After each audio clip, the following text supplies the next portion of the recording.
The 2016 IHSAA Boys Golf State Championships held here at beautiful Prairie View Golf Course, as you can see behind me. Hole number 9 is over my right shoulder, and it was a thing that we brought to you last year on the live telecast, but this year a little bit of a highlight and a recap as to what took place today. Although some weather took over this weekend, Mother Nature didn't quite cooperate, did get some things in, and we also had an opportunity to talk to Mr. Keegan McCullough. Players and spectators endured several weather delays, but it was a second-ranked Westfield Shamrocks team and Hamilton Southeastern Cedric McCary that emerged the champions in the 80th annual IHSAA Golf State Finals. For the second straight year, Westfield was the champions, in the third in the last 4 years for the Shamrocks and Coach John Hoover. The team also finished as second 2 years ago. They held a 4-stroke lead when the final horn blew at 3:32 for a weather delay, and they stuck to that 4-stroke advantage at a 581 for the weekend, the fourth lowest 36-hole score in state finals history. Meanwhile, the local players, Southeastern Indiana zone, Greensburg Pirates zone, Keegan McCullough finished with 163 on the weekend, finishing tied for 62nd and being just the first since 2009 to represent the Greensburg Pirates. We talked to him and Coach Bryce Mize. Talking to Greensburg Boys Golf Head Coach Mr. Bryce Mize. Bryce, your first time out here at Prairie View for the Boys Golf State Championships overall. What are your take-backs away from this? Well, it was a good experience.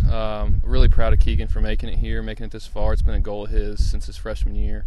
It's just really nice to see all this great competition out here. Tons of good golfers. I know Keegan would have liked to play a little bit better. But, it was a good experience for him, and hopefully something he can use at the next level.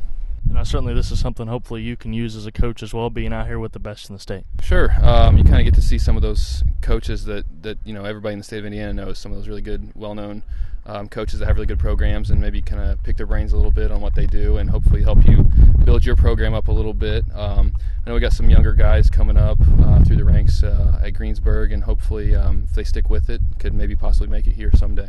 And Keegan, he's really kind of been that vocal leader throughout the team, not just this season, but really last year as well, and a little bit of sophomore year. What's to say about him overall, not just as a golfer, but as a kid as well? Well, he's a great kid. Really going to miss him. Him and Reed Domingo both this year just really took a hold of some of those younger guys. Keegan, I know for sure, took Kyle Sellers under his wing, and Trevor Foster to an extent as well.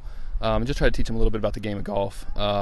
And we're really going to miss that. I know I've got a couple of juniors that'll be seniors next year in Trevor Stapp and Anthony Tresh, and hopefully those guys can take on some of that leadership. But it's really hard to replace guys like Keegan. It's meant so much to the program. Like you say, both on the course and off the course, and we're just really going to miss him. So overall, you'd say his impact on Greensburg golf probably different than anybody else has ever made? Well, in my tenure in 5 years, right up there. I had a golfer, Sam Marsh, graduated a couple years ago. Never made it to this level, but he was kind of that same way where he'd take some of the younger guys. And I think if you talk to Keegan, he would probably say that Sam took him under his wing whenever he was a younger guy on the team, and Keegan kind of learned from that. And I would say those two in my tenure, I know it's been a short tenure so far, but they've been two of the best, for sure. Mr. Keegan McCullough, first time here at the State Golf Championships up here at Prairie View. Keegan, overall, what's your takeaway from today up here at Carmel? It's a good experience. I'm glad I got to be here. It's a good way to finish out my high school career. Course is playing pretty tough, but I'm glad I got to be with the best of the best today. Overall, maybe not how you wanted to play yesterday, but you come back today, shoot 79 overall. Got to be pretty proud of that at this big of a stage. Yeah, I'm glad. I fought back pretty well on the back nine today. It was tough, but I pushed through it, and I'm just glad to be here. Now, overall, you take 4 years of golf experience, 4 straight EIAC conference championships down there in southeastern Indiana. That motivation, just bring it to it. A little bit of a different stage up here at Prairie View. Oh yeah, for sure. There's not that our conference isn't good, but it's a different caliber of players here. It's a lot more high class, and it's people you'll see in college fighting for spots and stuff like that. So it's a good experience. Now, overall, you've played with a lot of these kids before. Some of the best kids in the state, playing on some of the junior tours around here. So a lot of these names aren't, totally unfamiliar to you. No, they're not. I'm good friends with a couple of the top 5 kids in the state, and I'm sure I'll be here to, well, probably not now, but I'd like to be here to watch them finish, congratulate them, and I'll see them again in college for sure. Keegan McCullough, congratulations, making it to the state championships this year. Thank you very much. That's a wrap on the 80th annual IHSAA Boys Golf State Championships from beautiful Prairie View Golf Club up here in Carmel, Indiana. Thanks to all of our guests, and thanks to you for tuning in to to our coverage of the 80th IHSA Boys Golf State Championships. Here are the final statistics.